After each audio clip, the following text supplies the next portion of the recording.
we're on to the ninth lesson, the ninth story of Naaman and a slave girl. Interesting story.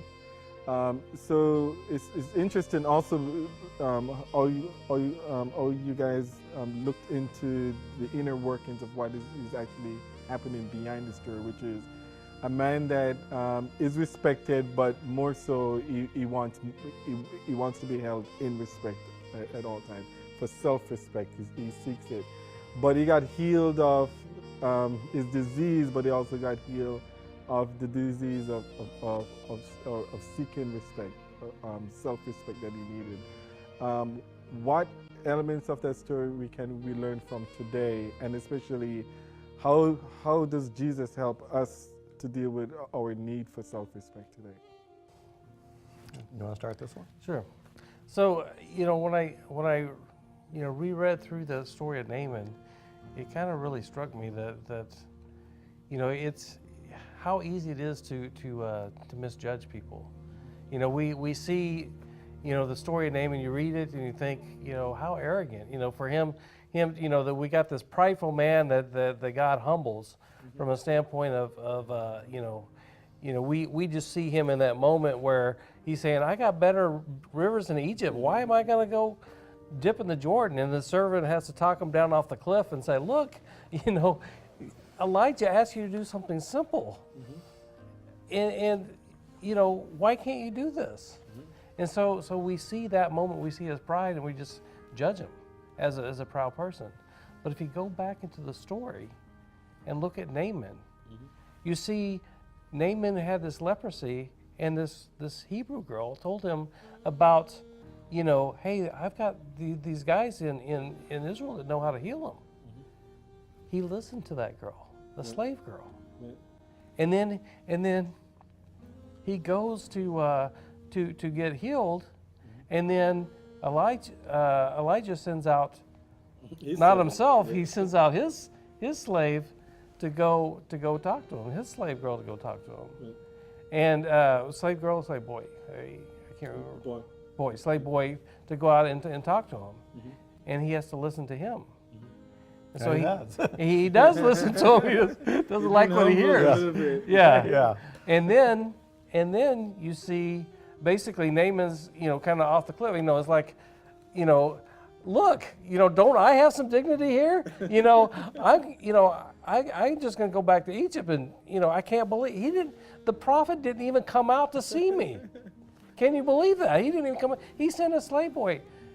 But then his servant goes and he says, look, just go do this. What he got to lose at this point? And the thing is, Naaman listened to his servant too.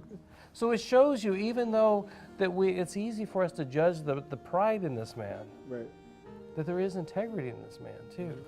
And it's easy for us to overlook the good in a person because we just see the bad in a person. I think, Jody, in fact, when we were writing this together, I was kind of coming at it from one angle, and I remember getting the email from Jody and says, wait a second, this really isn't a story about arrogance.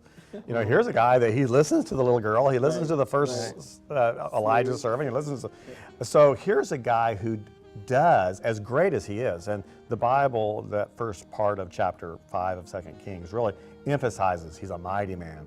He's next in command to the king of Syria. He's a great warrior. He's a man of respect. Despite all this, it's his sin, if you will, his need isn't really so much his arrogance, but there is a misperception of where greatness lies. And that's the brilliance of this story, is where is greatness really found? Where is power really found? Right. And again, this is a gospel story because Jesus turns everything on its head. Up is down and down is up with Jesus, because he says, bring me the little child. And the disciples argued, who's the greatest? He says, would you bring me the youngest person here? This is what the kingdom of heaven's like. And so this is a wonderful story of reversal, but it's really not about arrogance, because he knew his need. His leprosy was going to undermine all of his greatness. And so he understood his need. So ultimately, he was able to hear, although each time it seems to get a little harder for him. It's like another servant is telling me. There's 3 servants in this story that are helping us see that It's not with the king of Syria. That's not where the power lies. It's not with the king of Israel. Because remember, when they hear that there's power in Israel, he sends them to the other king, and of course that king misunderstands it as some sort of provocation, and is like, what does he think? I'm God, that I can heal somebody? And so we keep coming back to these servants, and here's where gospel power really lies. Here's where greatness really lies. Disciples went through the same thing. Can I sit on your right hand? Can I sit on your left? Who's going to be the greatest of all? If you were to ask me, and I've preached on this chapter many times, it's one of my very favorite stories. I know I've said that 3 times now. But if you were to ask me, when we get to the kingdom, who do you want to meet first? This little girl is very high on my list. Top 5 first people. I want to meet this little girl. Notice she's not even named. She's little, she's young, she's female. All the attributes of power are stripped from this. But what does she have? Well, from Naaman's standpoint, she has everything because she knows the gospel. My God can heal you. She has the one thing that really will turn this man's life upside down. And I just love that. I love this unnamed. He's named, she's unnamed. He's great, she's not. And it's interesting that when we get to the end of this story, when he comes up out of the water, you like the number 7, after dipping 7 times in Jordan, there's baptism, there's regeneration, there's renewal.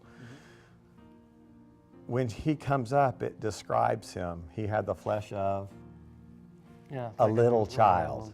In other words, in the end, he comes full circle back to where he started with the little child in the slave girl, who actually knew the God of Israel. And I think, again, one of the areas that we need rescued more than anything else, it may not be our arrogance so much as a misunderstanding of where greatness lies and how God works. God's greatness is found in that humility. And that's what Jesus told his disciples right at the Lord's Supper. The Lord's Supper is only 6 weeks away. And that's about washing each other's feet. It's not the one who is great is the one who's least. The one who is master should be as the servant. He keeps coming back to this over and over again because we have a misconception of what greatness really is. And and then at the end of the story there, you see Naaman after he's healed.